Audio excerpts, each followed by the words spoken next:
Hello and welcome to Box, where we unbox, review and demonstrate the latest tech. Today we have with us the Sony BRAVIA A90J in 65 inches.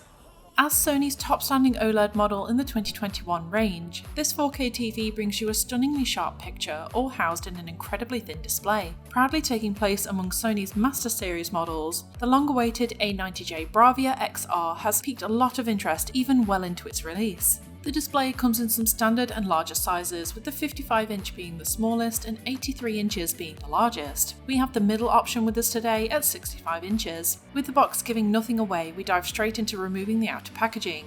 As usual, you'll find a few accessories, user guides and the parts to the stand in the opening. The box slides neatly over the top, but take care as the display is very delicate. The stand comes as two separate legs with two variations, one where you can elevate it up from the surface and another where it will support the TV as it sits flush on the TV stand. It screws into the back on the far ends using the 4 screws provided. We decided to go for the flush stand option, which I found would be much sturdier as well as doing a good job hiding all of the cables behind. But if you're planning on adding a soundbar, then the raised configuration would be best. The back is quite familiar, with that slim display on the top and a thicker textured box unit on the back. There's a 300 by 300 vase mount perfect for mounting to the wall, as well as an L-shaped cutout filled to the brim with inputs and connections.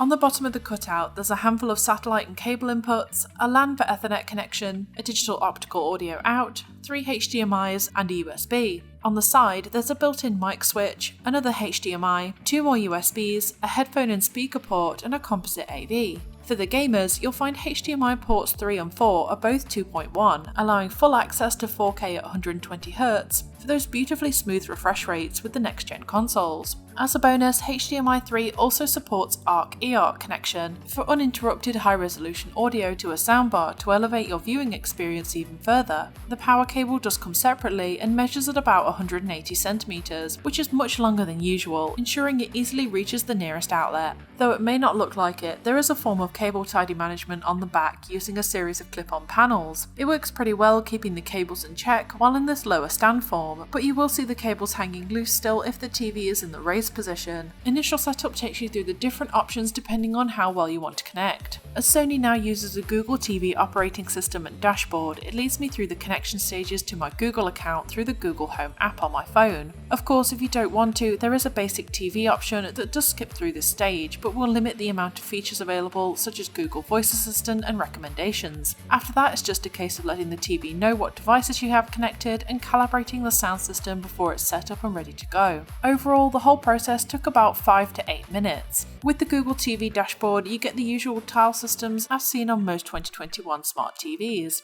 It's filled with the latest top-reviewed TV shows and movies at the time, as well as some of the specific personal recommendations brought over from your Google account use. You get access to the top streaming apps such as Netflix, Prime, Disney+, and of course YouTube. Sadly, there's no British TV staples like BBC iPlayer, but there's still plenty to choose from, and most likely you can still access these apps through the other devices such as consoles and set-top boxes. With the screen displaying a few beauty shots, it's nice to see that it has a pretty slim bezel around the edge of the picture. It really stands out from a distance when watching those full screen shows, and with the slim design, you achieve that practically borderless look for a minimal finish. With the Master Series, each TV comes with this beautifully luxurious remote with a silver brush metal design. It's quite long and slightly weighted, housing all of the essential buttons alongside some added extras, like voice control and a backlight that turns on when it recognises low light within the room. On top of this OLED panel, you get a 3840 by 2160 4K resolution alongside the whole XR cognitive processing package, including 4K upscaling, live color tech, contrast boosters, and motion clarity. It's also fully compatible with HDR10,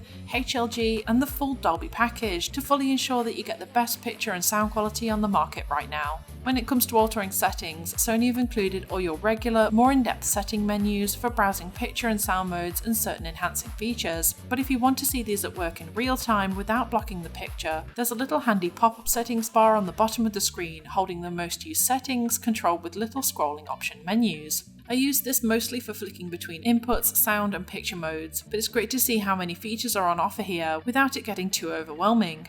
The display menus are incredibly detailed, letting you customize the picture down to a T. I wouldn't alter most of these settings myself, but it's great knowing that I can adjust simple things like brightness and contrast to perfect the picture to my taste. Some of the more interesting settings came under the clarity drop-down menu. Here's where the XR settings really come into play, choosing from enhancements that reduce little discrepancies found in certain content, such as noise reduction, sharpness, and super resolution, that really helps analyze and upscale SD content. I played a few older movies and shows that were originally standard definition, and despite the 65-inch picture, the quality was surprisingly sharp. It was great being able to watch a wide variety of content without limitations, enjoying my favourites in comfort on my new display. Now I did enable HDR10, but oddly I found it to be too high in contrast and saturation, so I decided just to turn it off and opt for the picture modes instead. Now there are 4 picture modes to choose from: Standard, Cinema, IMAX Enhanced, and Custom. I mainly use Cinema mode for watching my favourite blockbusters and cinematic TV shows. I felt it balanced the colours out nicely, delivering a beautifully even picture no matter what I watched. Of course, when I plugged in a games console, I also got to choose from some extra picture modes such as Game and Graphics.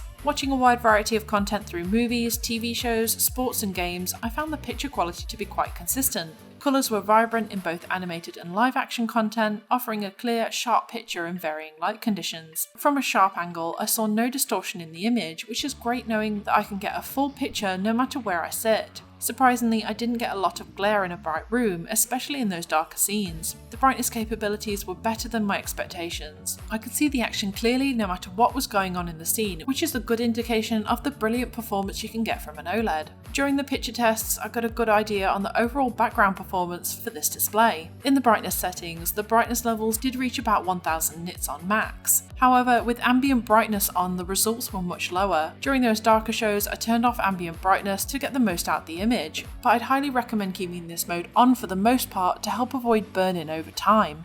Overall, the A90J was able to achieve some brilliant examples of deep blacks and contrasts thanks to that OLED display. Just showing some dimming tests really gives an idea on the pinprick definition this display can offer, as you won't see any inconsistencies in the shadows here. Taking a quick look into the sound quality, the A90J offered a well-balanced sound output that was beautifully clear. Now there are 4 inbuilt acoustic surface audio plus speakers, with 2 outputting a 20-watt power output and the other outputting 10 watts. Of course, it doesn't compare with the type of sound quality delivered through a proper sound system, but for watching a few movies and playing games, I could hear dialogue pretty clear and the bass wasn't too bad either. To help boost the sound quality, you do get access to some brilliant enhancements, from the regular sound modes specific to what content you watch, to Dolby Audio for a heightened sound experience. I did enjoy using the dialogue mode, as I genuinely found it helped hear conversations much easier than I've found with other TVs in the past.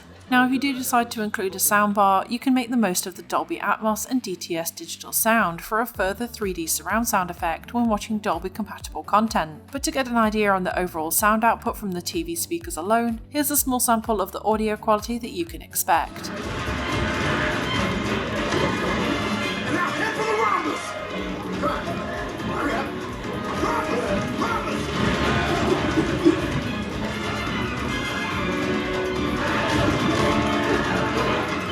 As you would expect, we tested out a couple of games to get a good idea on how the A90J coped with next-gen content. At first, when looking at the settings, you may not be able to choose from 4K at 120Hz, but don't worry, all you need to do is switch the HDMI signal format from standard to enhanced in the external input settings menu, and the option to change the refresh rate should appear. This TV supports a lot of display formats, including HDR gameplay. You won't have access to Dolby Vision, however, but to be honest, the gameplay quality is already incredibly high. Playing fast-paced battle royale games like Splitgate and Apex Legends turned out to be highly comfortable. I saw no interruptions like lag and stuttering, which really helped immerse me into the game. Even playing a campaign in Back 4 Blood, I got some amazing detail even when overcrowded by zombies, really showing off how well this TV copes with high-performance content. So after using the A90J for a good few hours, I got a good idea on the lasting quality I can get in everything I watch. I saw some beautiful colour and contrast in some of the latest cinematic shows and movies, standing out even further when watching explosive animated content. Dark shows turned out to be bright enough to catch what was going on even in the middle of the day, and it was great to see the power of an OLED display working in full force. I like the minimalistic design and even the quirky flush stand fitting, as it hid cables easily without too much work. Overall, it's a high-resolution display that didn't disappoint across the board, making it a great addition to my entertainment setup. So what do you think of Sony's A90J? Let us know in the comments below, and if you like this video, don't forget to like and subscribe to Box, where we have plenty of hands-on reviews on the latest tech. And as always, thanks for watching.